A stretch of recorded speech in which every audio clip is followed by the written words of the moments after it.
Bien, volví.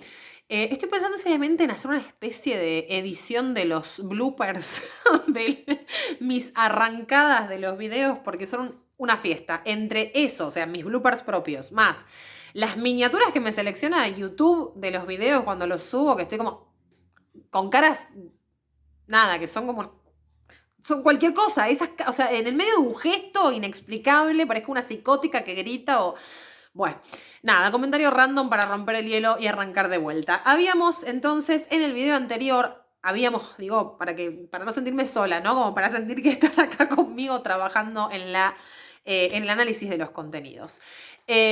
Habíamos entonces definido en el video anterior al poder en tanto sustantivo como posibilidad de hacer algo, de llevar algo a cabo, de obtener algo, de realizar, de proceder, de producir, que contamos todos los individuos, todas las personas, sí, en general, tenemos la potencialidad de cometer actos, ¿sí? Y el poder es, en definitiva, eso, en términos de si lo pensamos como un sustantivo. Ahora bien, si pensamos el poder como un verbo, el poder es algo que se ejerce, ¿sí? Que existe en tanto se ejerce, si no, no existe. Y esa es justamente la forma en la que lo vamos a analizar y a pensar en esta unidad a partir de los textos, ¿sí? Que yo les dejé para que lo trabajaran y de la explicación que estoy desarrollando sobre los mismos. El poder, les había dicho en el video anterior, en tanto ejercicio, solo se puede comprender si lo pensamos como un fenómeno social. El poder se da, existe como tal, es decir, solo se puede ejercer en el marco de las relaciones sociales, ¿sí? Y como les había dicho también en el video anterior, todas las relaciones sociales implican, en mayor o en menor medida, más notoriamente, más implícitamente, de forma más obvia o más escondida, por decirlo de alguna manera simple, relaciones de poder. Y yo les había puesto el ejemplo de la familia, el ejemplo de una fábrica, bueno, el poder político, ¿sí? Y lo importante es, y voy a insistir en esto, en esta cosa de que a ver si se termine como de fijar el concepto y de entender, es que todas las relaciones sociales, como las pensamos y las vivimos hoy en día, implican una relación de poder, ¿sí? Y yo había cerrado el video con algo que empezaba a poner como picante o interesante, sobre todo porque, a ver, voy a hacer el paréntesis número, no sé, 30 ya en lo que voy de las media hora, casi 40 minutos casi que estoy hablando. ¿Por qué es importante que ustedes manejen todos estos conceptos? ¿Por qué me importa a mí que aprendan estos conceptos? Porque son conceptos que nos sirven como herramientas para interpretar la realidad en la que vivimos. Y a partir de esa interpretación, cuestionárnosla, ¿sí?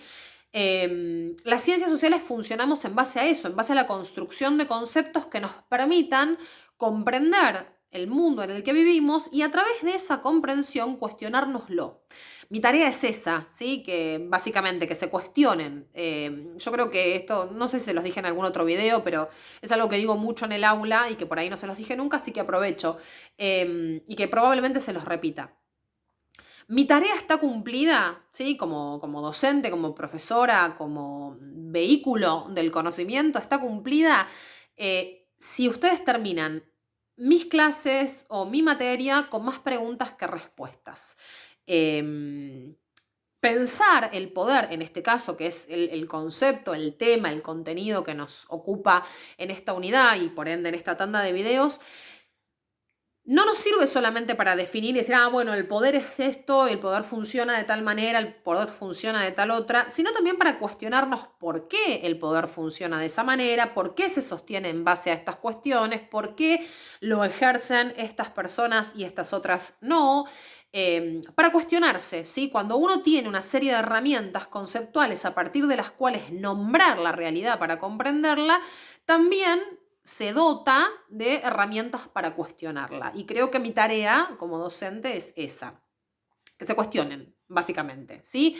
Algunos estarán más de acuerdo con mi interpretación y mis cuestionamientos de la realidad, algunos, algunas o algunos diferirán. Lo importante es que lo hagan, ¿sí? Lo importante es que hagamos el ejercicio de comprender conceptualmente la realidad para poder cuestionárnosla. Después, ¿a qué interpretación lleguen ustedes? En tanto tengan fundamentos para sostener esa interpretación, bueno, ese es otro debate, ¿sí? Acá sí quiero tratar de que no haya una relación de poder en términos de lo que cada uno de ustedes piense en función de las herramientas que yo les doy para que lo piensen, ¿sí? Bueno, volviendo acá.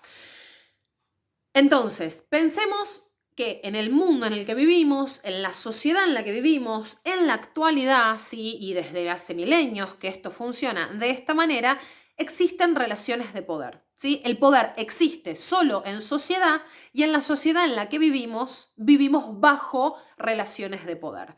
En algunas relaciones de poder nos toca por ahí el rol de autoridad, ¿sí? Toda relación de poder implica dos partes necesariamente. Una parte que ejerce el mando, es decir, una parte que tiene el poder de coerción, de mandar, ¿sí? De imponer, a la que le vamos a decir autoridad o grupo dominante o persona dominante, y otra parte que es la que acata, obedece, ¿sí? Que está sometida al poder, no sometida en términos peyorativos o en términos negativos, sino que está sometida al ejercicio del poder de otra parte, ¿sí? O sea, vamos a quitarle la carga valorativa al concepto de sometimiento en este momento. Después sí lo usamos como, bueno, si alguien está sometido, la está pasando mal, ¿no? Pero digo, una criatura que está sometida a la autoridad de sus padres o de su madre o de sus adultos responsables, no necesariamente la está pasando mal, sino que simplemente por una cuestión de ordenamiento social tiene que acatar, obedecer a su padre, madre o adulta responsable. A veces ese sometimiento además implica que la estamos pasando mal, ¿no? Pero no siempre es así. Vuelvo sobre el concepto. El poder como fenómeno social es algo que existe, que se da, que se ejerce solo entonces en el marco de las relaciones sociales, es decir, de los vínculos entre las personas, de las relaciones entre las personas, ¿sí? Y toda nuestra sociedad, ¿sí? Toda la humanidad en su conjunto está atravesada por relaciones de poder que se dan a distintos niveles, pero que, repito, siempre implican que hay una parte que tiene la autoridad, el poder de mando, el dominio, y otra parte que acata, obedece o es dominada, ¿sí? Les puse en el video anterior el ejemplo de situaciones de familia, el ejemplo de la escuela, el ejemplo de la fábrica, el ejemplo del poder político mismo, digo. Igualmente cuando nos metamos con la cuestión de la democracia me quedé pensando porque automáticamente se me vino asociada a la noción de poder, la noción de soberanía. No nos vamos a meter ahora en ese terreno porque es algo que vamos a ver después de las vacaciones, ¿sí? Pero si quieren lo pueden empezar a pensar, ¿no? Esta idea de el poder en manos del pueblo, que se llama soberanía y se lo delegamos a nuestros representantes, les spoileo un poquito la unidad de democracia. A lo que iba. En términos del poder político, no ejercemos al mismo tiempo los 40 y pico millones de personas que somos en Argentina el poder sobre nuestra sociedad y el Estado-nación en el que vivimos. No. Ese poder, ¿quiénes lo ejercen? Aquellos que nosotros hemos elegido a través del ejercicio electoral del voto para que representen nuestros intereses, ejerciendo el poder en nombre del mandato que les dimos. Por ende, como nosotros elegimos ceder ese poder, nos pusimos también en la posición de obedecer, ¿sí? En términos del poder político, ¿bien? En términos del poder político en democracia.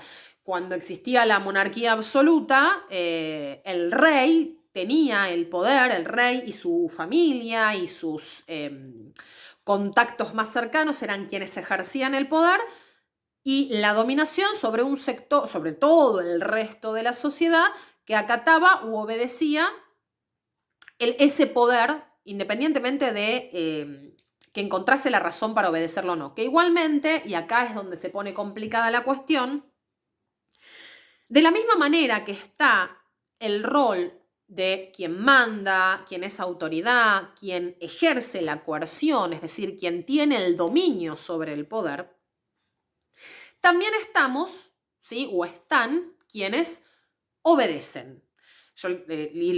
Acá me trabé, perdón, les había dicho que a veces en determinadas relaciones, en determinado momento de las relaciones sociales tenemos, digamos, el poder de mando, somos la autoridad, y en otro momento de nuestras vidas o en algún otro rol de nuestras vidas dentro de la sociedad, somos quienes obedecemos. En términos, por ejemplo, del poder político, yo tengo que obedecer, tengo que acatar ese poder político elijo acatar ese poder político, más o menos voluntariamente. En términos de mi rol como docente, adentro de un aula, la autoridad la ejerzo yo, ¿sí? Y ustedes, de alguna manera, si bien yo intento negociar y demás, tienen que obedecerme. Por ejemplo, no pueden salir del aula al baño cuando se les cante, no lo pueden hacer en este momento porque estamos en cuarentena, pero, o sea, ahora en este momento podrían, por ejemplo, pausarme el video e ir al baño, pero a lo que me refiero es, en condiciones normales, si ustedes están adentro del aula y quieren hacer algo que implique que salgan del aula, tienen que pedirle permiso a quien en ese momento ejerza el rol de autoridad. Ahora bien, dentro mismo de la escuela, yo que tengo, y les había puesto este ejemplo en el video anterior, que por ahí tengo el rol de mando de cara a mis estudiantes cuando estoy adentro del aula, no estoy en la misma posición, es decir, me traslado del rol de autoridad o del rol de mando al rol de obediencia cuando tiene que ver con aquello que me piden que haga los directivos, ¿sí? Refresco, hago un reload de esta situación porque por ahí, como puse demasiados ejemplos y mezclé varias cuestiones, no se terminó de comprender. Vuelvo sobre lo mismo. El poder en tanto verbo, es decir, el ejercicio del poder, el poder como algo que se ejerce, que existe en tanto se lo ejerce, es lo que nos importa en esta unidad en términos de que es lo que queremos pensar es qué es el poder, cómo se lo ejerce, cómo funciona y por qué, ¿sí? Para poder pensarlo lo tenemos que entender como un fenómeno social, es decir, el poder existe, se ejerce solo en términos de las relaciones sociales. Hay poder porque nos relacionamos entre todos, ¿sí? Hay poder porque existen relaciones entre las personas que nos definen como grupos sociales. Y al mismo tiempo, esas relaciones sociales en toda la humanidad implican distintas relaciones de poder. O sea, el poder puede ser pensado solo en términos de una relación social y toda relación social en la actualidad necesariamente implica, e históricamente, una relación de poder, ¿sí? Podemos hablar de un grupo social ínfimo y pequeñísimo como lo es una familia, o podemos hablar de un Estado-nación, y entonces hablamos de que intervienen dentro de un Estado-nación un montón, un sinfín de formas de relaciones de poder, ¿sí? Que tienen que ver con lo económico, con lo cultural, con lo político, con el género, ¿sí? Con cuestiones, se les ha asignado a cuestiones biológicas relaciones de poder, ¿sí? Y en este marco de pensar el poder como un fenómeno social que a su vez está presente en todas las relaciones sociales, ¿sí? Fíjense cómo son las dos caras de la misma moneda, ¿no? De este lado, el poder solo existe si lo pensamos en sociedad, si lo pensamos como un fenómeno social, es decir, si lo pensamos en su ejercicio dentro de la sociedad. De este otro lado, en todas las relaciones sociales existen relaciones de poder. Bien, o sea, son dos ideas que van juntas para poder entenderlas. Dentro de esta doble moneda, digamos, si abrimos el panorama, vemos que para que funcionen estas relaciones de poder, o mejor dicho, la existencia de estas relaciones de poder se explica por la existencia de dos partes. Una parte que tiene el poder de mando o autoridad y una parte que obedece, ¿sí? Según qué relación social estemos mirando, va a ser quien ocupe el rol de mando y quién o quienes ocupen el rol de obediencia, ¿sí? Ahora bien, hasta acá todo parece que fuese mera imposición, o sea que en una familia, hijes obedecen a madre, padre, adulto responsable porque hay una imposición de desobediencia. En una sociedad obedecemos a las autoridades que ocupan el lugar de autoridades en función de que nos vemos obligados a obedecerlas. Porque hay una imposición del poder. Si pensamos por ahí, no sé, en una fábrica o en una oficina o en un negocio donde los empleados obedecen a los dueños, parece que hubiese simplemente la imposición de la fuerza que tiene, o física, o emocional, o material, la parte que manda por sobre la parte que obedece. Y ojalá fuese explicarlo así como de blanco-negro, ¿no? De decir, este es malo y por eso manda, y estos son buenos y tontos y por eso obedecen, pero no es así. Históricamente, sí, sociológicamente está demostrado que para que ese poder pueda ejercerse efectivamente, La parte que obedece tiene que reconocer voluntariamente su obediencia al poder.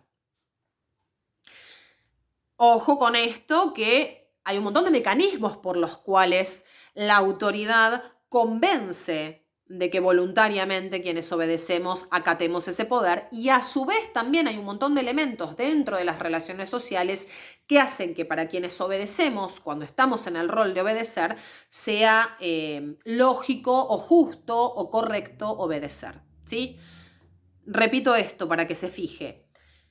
No basta solo la fuerza para entender las relaciones de poder, en el sentido de que no basta solo mirar la fuerza que puede ejercer el grupo que manda por sobre quienes son mandados para entender las relaciones de poder. No podemos mirar las relaciones de poder solo desde el lado de a ver cómo manda el que manda, cómo oprime, cómo domina, cómo controla, ¿sí? A través de la fuerza. No se puede sostener una relación de poder si no existe de parte de quienes obedecen, de parte de quienes ocupan u ocupamos el rol de obedecer, un acatamiento voluntario de esa relación de poder. ¿Y a qué me refiero con acatamiento voluntario? Que somos todos ovejitas mansas que obedecemos porque o no nos da para pensar que está mal obedecer o por... Es compleja la cuestión de la obediencia y por eso estoy insistiendo sobre este tema, porque en el texto aparece tirado como, bueno, no, pero hay una voluntad de obedecer. Porque en realidad si no quieren obedecer se resisten, ¿sí? O sea, se niegan a la obediencia, no obedecen, no acatan y se resisten y transforman el mundo. Como si eso fuese tan sencillo, ¿no? Como si romper una relación de poder fuese tan sencillo. El feminismo viene demostrando desde hace siglos que no lo es. El patriarcado es una relación de poder en nuestra sociedad y les feministas venimos peleando por romper esas relaciones de poder, aún incluso contra nosotras mismas y mismes, porque es muy difícil incluso romper con esa voluntad de acatar el poder del patriarcado. ¿Y a qué se refiere el texto? Que no lo explica en profundidad, y no creo que sea intencional de que el texto no lo explique en profundidad, sino que, nada, la idea les quedó demasiado recortada. Se refiere al hecho de que, efectivamente, si yo no quiero obedecer, o sea, si yo decido no obedecer, puedo hacerlo. Eso va a tener sus consecuencias. O sea, sabrán ustedes, ¿no? Si alguna vez no obedecieron a madre, padre o adulto responsable, las consecuencias que eso trajo. Si no obedecen las reglas que se les imponen desde la escuela, eso también tiene sus consecuencias. Si las mujeres que hemos decidido no obedecer los mandatos de la relación de poder patriarcal, hemos tenido consecuencias. Las consecuencias van desde, no sé, un castigo por parte de los padres, una penalización si se trata del poder político o, no sé, el ninguneo social, ¿no? O sea, hay... Y me voy a detener en esto cuando veamos los instrumentos del poder, pero quería aclarar esto. Por un lado, el poder, o sea, quien manda, quien es autoridad, ejerce ese poder porque tiene los medios, la fuerza económica, política, cultural, necesaria para poder ejercer ese poder. ¿Sí? Valga la redundancia. Cuenta con los medios, con los instrumentos, con los mecanismos sociales necesarios para ejercer ese poder. Pero no basta solo con eso, porque justamente hablamos de que el poder se da en el marco de una relación. Entonces también tenemos que mirar qué pasa con quienes obedecen u obedecemos. Bueno, hay un acatamiento voluntario de esa obediencia, en el sentido incluso de que yo puedo no estar de acuerdo, pero aún así, si hago lo que el poder exige que haga, estoy acatándolo. Les voy a poner un ejemplo, vuelvo al ejemplo de la familia. Muchas veces ustedes no están de acuerdo con algo que madre, padre o adulto responsable les piden que hagan. Y sin embargo lo hacen. Hay un acatamiento del poder ahí. Y es voluntario, porque podrían resistirse, podrían no hacerlo y enfrentar las consecuencias, pero el acatamiento está, ¿sí? Puede ser que el acatamiento se consiga mediante la violencia, puede ser que se consiga mediante la manipulación, puede ser que se consiga mediante el adoctrinamiento, puede ser que se consiga mediante el ofrecimiento de recompensas, pero el acatamiento voluntario está, ¿sí? a nivel micro, en una familia, a nivel macro, en las relaciones sociales en términos políticos, ¿sí? Vuelvo al ejemplo de la cuestión del feminismo porque es algo que me atraviesa en términos personales, políticos, teóricos y epistemológicos. Cuando las mujeres aceptan su rol de madres, aún sin cuestionar si quieren ser madres o no, podrían cuestionárselo, por supuesto enfrentando las consecuencias de lo que se representan. Me toca, ¿no? Personalmente enfrentar no sé si tanto ya la condena social, porque no me rodeo de gente que me condene por haber elegido no maternar, pero sí esa cosa de, ay, ya te van a dar ganas, y no, y por ahí escuchar durante 40 minutos la perorata de, no, y te vas a arrepentir, es lo más lindo. Bueno, y es como, wow, ¿no? Llega un determinado momento en el que eso después de, no sé, 5 veces en el día decís, bueno, qué pesadito haber decidido no maternar. Seguiría decidiéndolo. ¿A qué me refiero con esto? Uno puede puede resistirse al poder, ¿sí?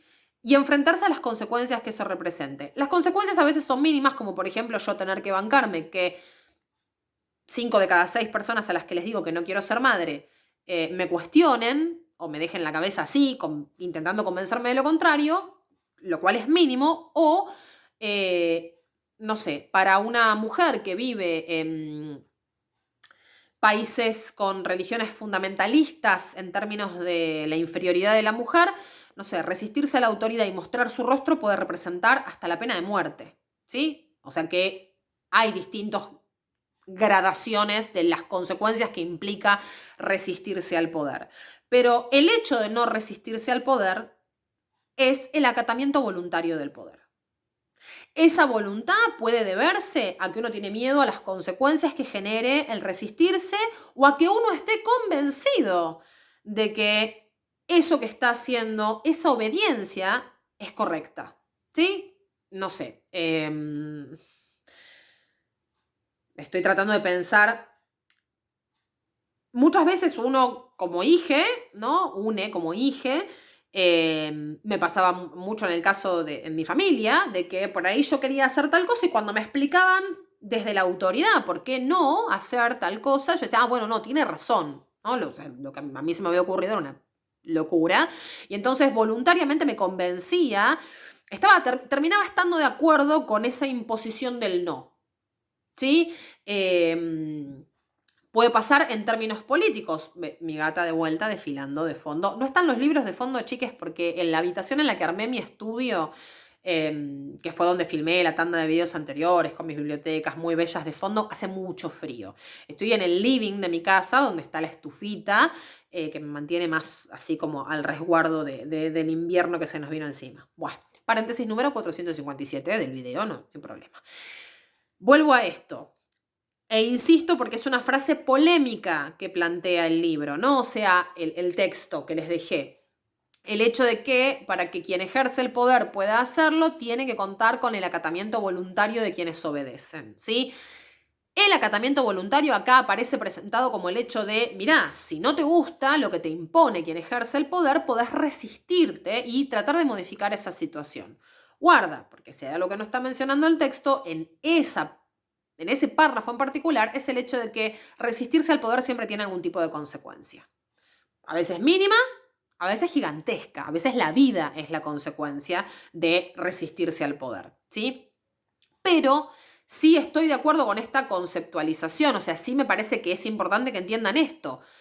El poder se ejerce y puede ejercerse si y solo si quien está en el rol de quien debe obedecer obedece voluntariamente.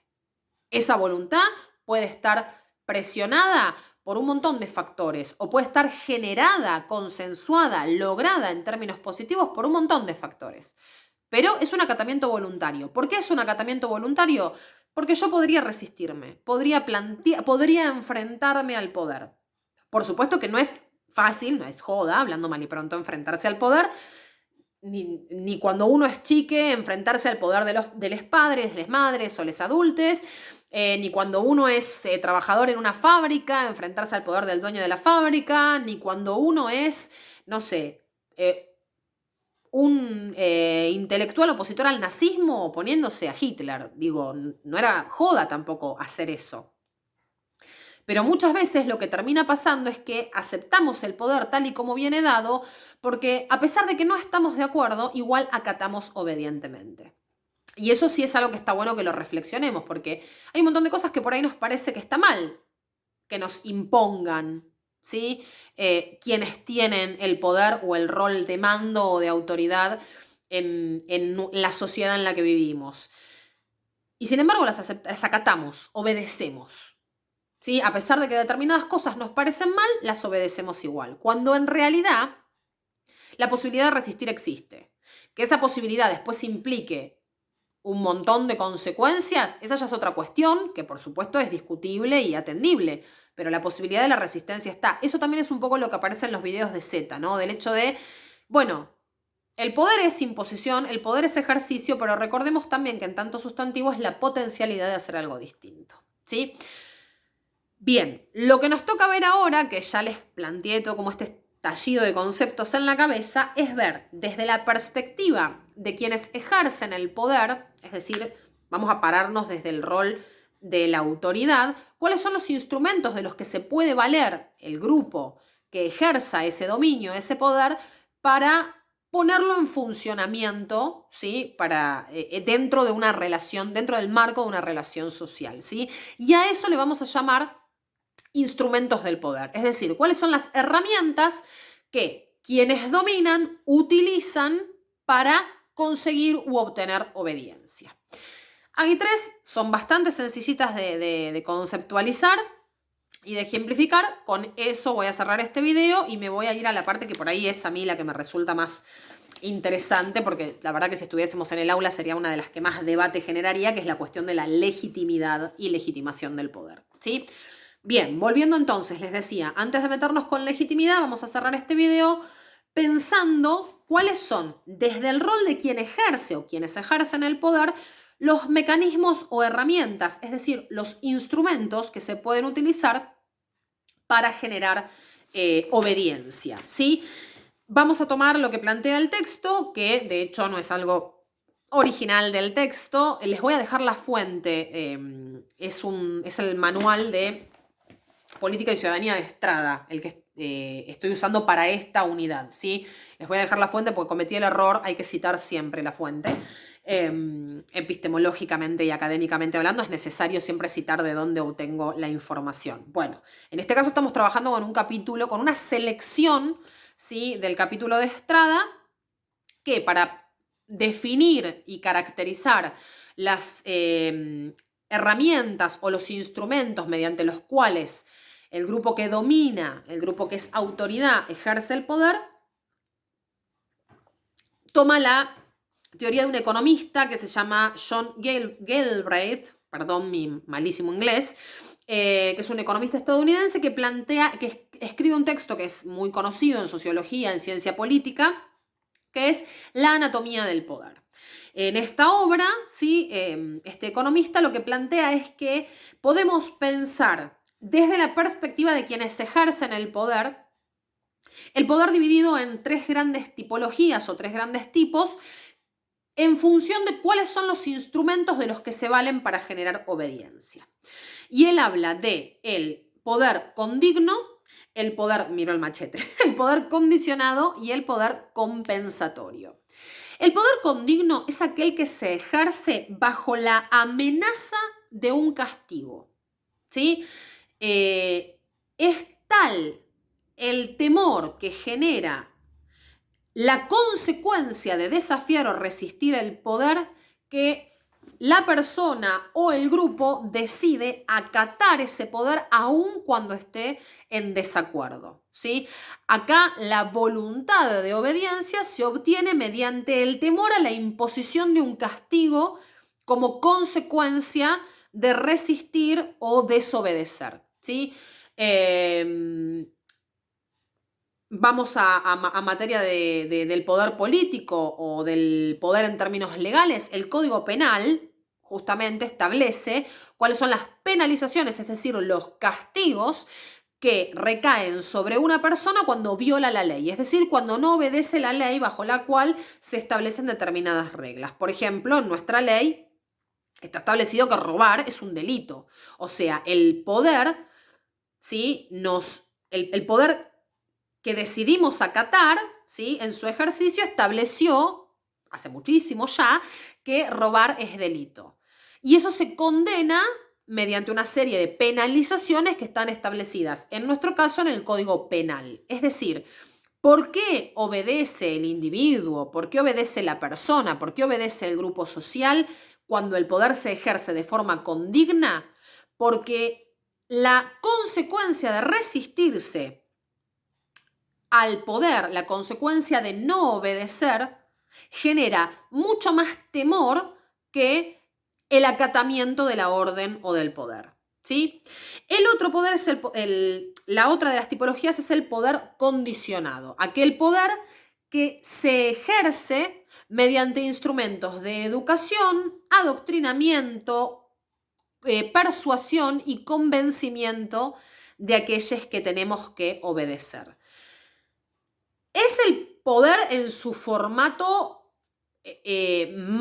o mejor dicho, el poder político en la actualidad se nutre básicamente del condicionamiento, es decir, de educar a quienes obedecen u obedecemos para convencernos de que la mejor de las alternativas posibles es acatar u obedecer ese poder, ¿sí?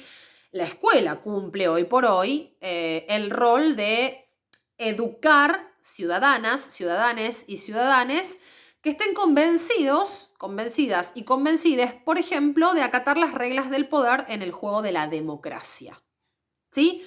Entonces, ¿cuándo el poder es condicionado? Cuando se establecen las condiciones de adoctrinamiento, de persuasión, de educación, de convencimiento, de que acatar ese formato y esas relaciones de poder es la mejor alternativa posible. Ojo, que el condicionamiento, se me está por cortar el video, voy a dejarlo acá porque en unos segundos se corta y retomo con esta tipología de instrumentos de poder. Perdón, no registré el tiempo que hacía que estaba hablando.